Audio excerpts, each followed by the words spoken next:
Hello everyone, कैसे हैं सभी स्वस्थ और खुश होंगे। सभी को मेरा जय जिनेंद्र।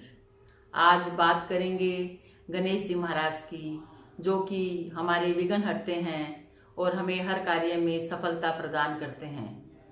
क्योंकि गणेश जी को सभी देवों के द्वारा ये वरदान मिला था कि कोई भी काम निर्विघ्न पूरा करने के लिए सबसे पहले गणेश जी की पूजा की जाए।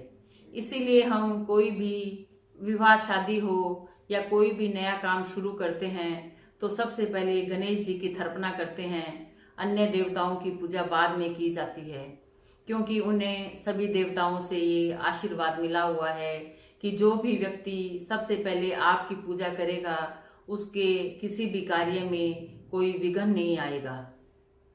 शिव पुराण में कहा गया है कि एक बार माता पार्वती स्नान कर रही थी तो उन्होंने अपने पुत्र को कहा कि अंदर कोई भी प्रवेश ना कर पाए। उसी समय भगवान शिव आए, लेकिन गणेश जी ने उन्हें अंदर जाने से मना कर दिया। शिव जी ने क्रोध में आके उनकी गर्दन को धड़ से अलग कर दिया। लेकिन जब शिव जी को अपनी गलती का एहसास हुआ तो उन्होंने वापस हाथी की गर्दन लगा के गणेश जी को वापस जीवित कर दिया। तो ये तो माता ने उन्हें द्वार पे खड़ा करके एक जिम्मेवारी दी थी, लेकिन हम किस लिए अपने द्वार पे गणेश जी को द्वारपाल बना के खड़ा कर देते हैं? तो वो कितना सही है या कितना गलत है, ये एक सोचने वाला विषय है। हमें कभी भी द्वार पे गणेश जी को द्वारपाल के रूप में नहीं लगाना चाहिए। काफी लोग उन्हें काफी सजावट और लाइटिंग करके उन्हें द्वार के ऊपर स्थापित कर देते हैं।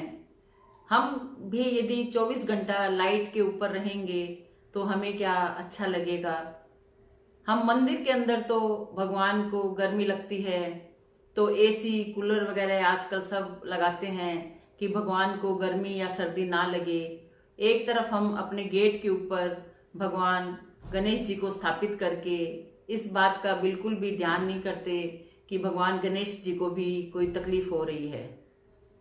ये तो भगवान गणेश जी की हमारे भक्तों के ऊपर कृपा है कि वो हमें कभी भी कोई भी चीज में गलत फल नहीं दे रहे, लेकिन हमें ही इस बारे में अवश्य सोचना चाहिए।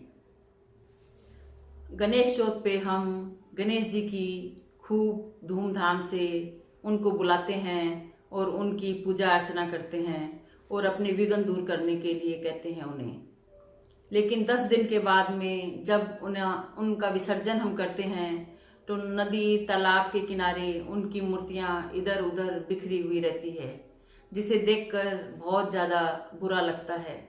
तो क्यों न हम हमारे घर के अंदर जो गणेश जी की मूर्ति स्थापित है उसी की पूजा अर्चना करें और इस पाप से हम बचें।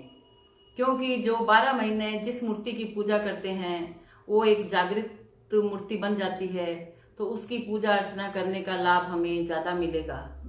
हम उस समय ये कह के उन्हें विदा करते हैं कि हे गणपति बापा, आप अगले बरस जल्दी आना। तो क्या एक बरस तक हम दिवाली नवरात्रि पर उन्हें याद ही नहीं करेंगे? उस समय भी हम उन्हें याद करते हैं और बोलते हैं कि आप रिद्धि सिद्धि शुभ लाभ सहित आप हमारे घर पे पधारो और हमारे विघ्न दूर करो। तो ये कहाँ तक उचित है कि हम ये जो गलतियां कर रहे हैं उसमें सुधार ना करें?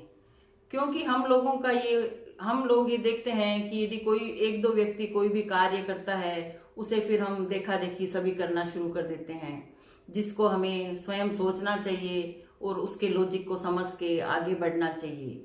तो हम ये जो गलतियां कर रहे हैं उन्हें दूर करें, और जो भी हम पाप के भागीदार बन रहे हैं तो उसमें भी हमें सुधार करना चाहिए। वैसे ही हनुमान जी की मूर्ति भी लोग गेट के ऊपर स्थापित करते हैं। पंचमुखी हनुमान जी के लिए ये मान्यता है कि जो भी घर या ऑफिस दक्षिण मुखी हैं उस पर यदि हम हनुमान जी की पंचमुखी मूर्ति स्थापित करते हैं तो उसके दोष दूर हो जाते हैं। लेकिन हमेशा हमें घर के अंदर जो सामने की दीवार है उसी पर हमें हनुमान जी की पंचमुखी मूर्ति या फोटो को स्थापित करना चाहिए, क्योंकि जब वो दक्षिण की तरफ देखते हैं तो वहाँ के सारे जो नेगेटिविटी है या सारे जो दोष है वो समाप्त हो जाते हैं। तो ये चीज़ें हमें थोड़ी ध्यान देने के लिए ज़रूरी है कि हम जो भी गलतियां कर रहे हैं उसमें सुधार करें। यदि किसी ज्ञानी व्यक्ति को मेरी इन बातों से कुछ फर्क लगा हो या गलत लगा हो तो मेरे कमेंट बॉक्स में अवश्य इसमें सुधार करने के लिए आप कुछ शेयर करें, ताकि आगे से हम लोग गलतियां कर रहे हैं उसमें गलतियां ना करें। ये बातें मैंने इसलिए शेयर की कि इसके बारे में मुझे थोड़ा सा काफ़ी समय से लग रहा था कि हम ये गलतियां कर रहे हैं, उसमें सुधार करने की आवश्यकता है। तो आप मेरे चैनल को आप सब्सक्राइब अवश्य करें, ताकि मैं अन्य विषय पर भी वीडियोस बनाती रहूं। लाइक करें, शेयर करें और बेल आइकन का बटन भी दबाएं। धन्यवाद।